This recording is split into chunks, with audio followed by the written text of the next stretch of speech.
have these single wheels rolling down the road instead of like, oh my god.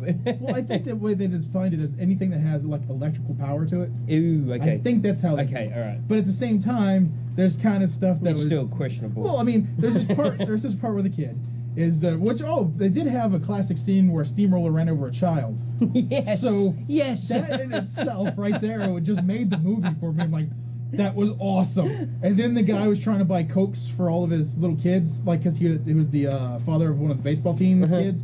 And so he's like, kids, you won Cokes from me. Like, yeah, that was the Coke machine. The Coke machine started shooting Cokes out, hit him right in the forehead, and like cracked his skull open. And it was just amazing. Because, you know, Cokes don't rely on gravity. They actually have mechanisms that fire Cokes down into the chute for you, you know?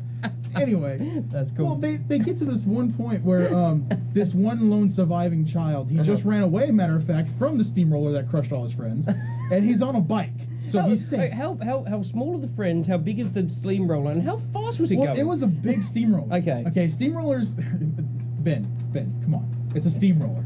They can, those suckers get up to 45 miles an hour, and if you're on a flat surface and there's no bumps in the road, because that's what they're designed to do, is to smooth stuff out. But on a hilly terrain, they get down to 45. True. And if a kid falls over, exactly, and he crushes it, and he had to smash through fences. You know, I mean, don't get me into the logistics of the thing. Just accept the fact that steamroller just crushed an entire baseball team. That's good enough for me. So this one kid got away by getting on his bicycle, just to give you an idea. And so he's safe because he's not on an electrical device. Well, he's going through town, and this goes back to what you were saying earlier about just inconceivable things, because there was a dog. There's this dog that was dead, laying on the side of the road, and he had a toy police car jammed in his mouth, and it's like blood coming out of the side of his mouth. And when I was little, I'm like, how did the police car get in the dog's mouth when the dog ran away from the police car? It was this little teeny tiny police car. And so I'm like, okay, the kid like turns and he's just like, okay, that makes, you know, whatever. It doesn't.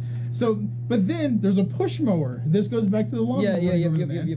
There's a push mower on the side of the road, and it has blood all around this push mower.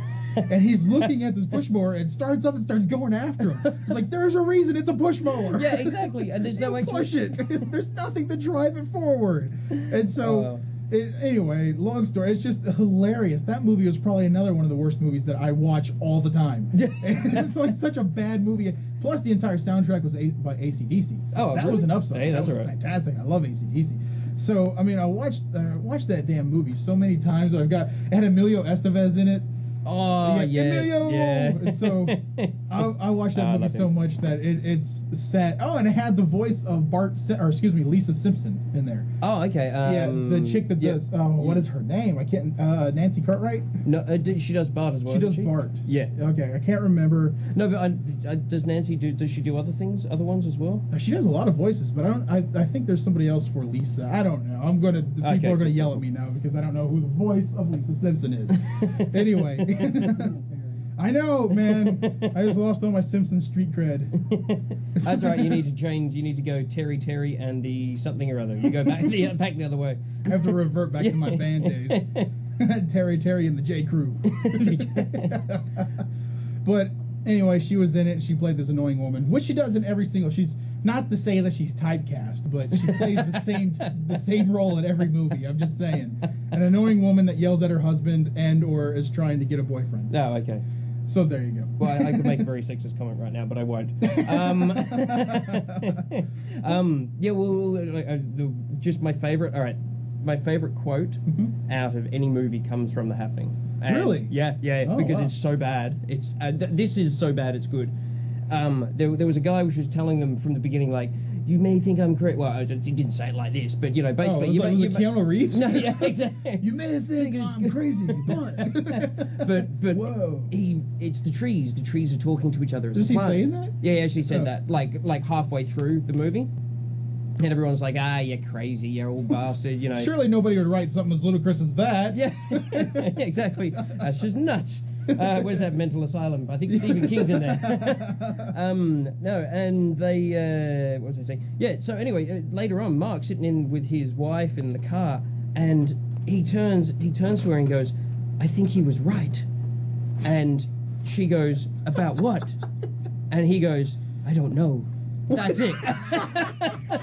How do you do it? You can't think that somebody's right and not know what the hell he's talking about. Exactly. You know? No, but it's just kind of like, what? Who? Yeah. I can do that about every single person I meet. It's like, I think that guy was right. About what? Yeah. You got me, man. That's exactly it. He's right, though. Look at him. Just look at him. He's right. And when he had a conversation with a plant, he was in the corner. The plant was in the corner of the room. They just arrived into this house. Please don't tell me he was talking to a plant in the movie. He was talking to a plant. Like, seriously? Like, trying to act with this plant? Yeah. He was acting with the plant. Oh, for God's sake. Except for the fact that at the very end of his conversation, because he was talking to it nicely and going, I'm not going to hurt you. I'm going to be I'm just going to get some food. I'm going to leave. And then he finds out it's a plastic plant.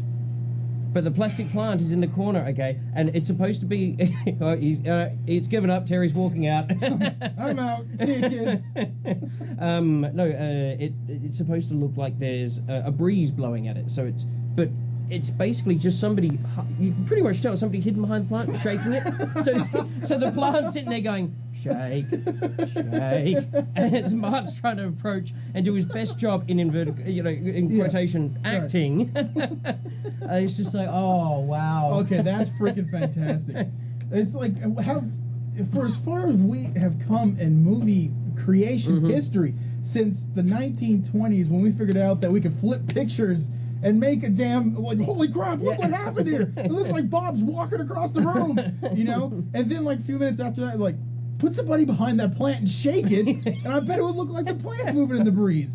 And then we fast forward to nowadays, and it's like, M. Night Shyamalan's like, oh my God, I got a brilliant idea. And it's like, dude, that was like the first special effect ever. Oh, see, I've never seen that movie for one reason and one reason only. I had read this one, you ever go to RiffTrax? RiffTrax.com? Yes. Okay. Oh, I love RiffTrax. Well, they've done The Happening. And The Happening, I've been wanting to watch the movie with the RiffTrax because RiffTrax is freaking hilarious. Yeah, I love it. My ass off. But in their review for The Happening, they always say something about a lemon drink. And they say, why you looking at my lemon drink? Is the quote.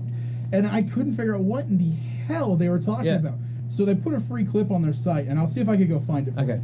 But the free clip is that entire sequence. Apparently, Marky Mark is talking to an old woman, and they have this conversation. And at the very end, she looks at him and goes, "Why you be looking at my lemon drink?" And it's just, what?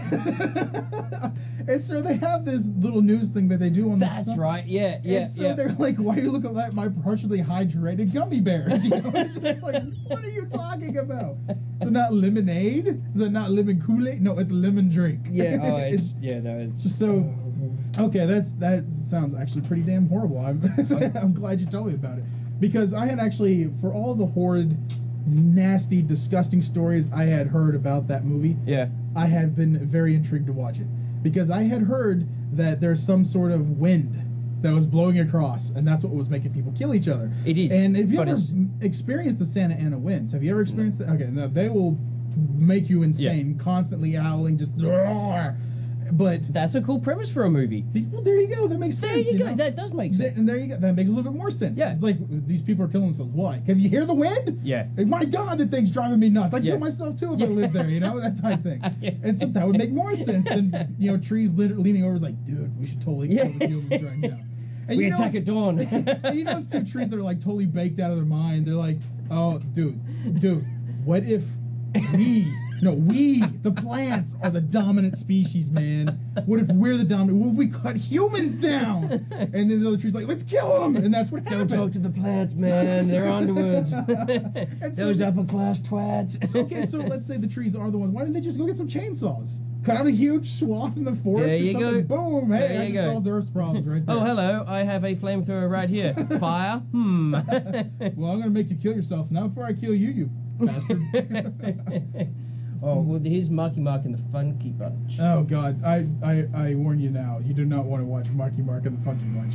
So this is all real school. No, this is real. He was back in the 80s and early 90s. Marky Mark was like the shit. Really? Yeah. Marky Mark and the Funky Bunch, CNC Music Factory, and there was another band that was almost exactly like him. I can't remember what it was, but they were all like these big three huge bands, and they all took themselves so seriously. Marky Mark would parade around in his baggy pants with his underwear sticking out, and he'd have no shirt on. There he is.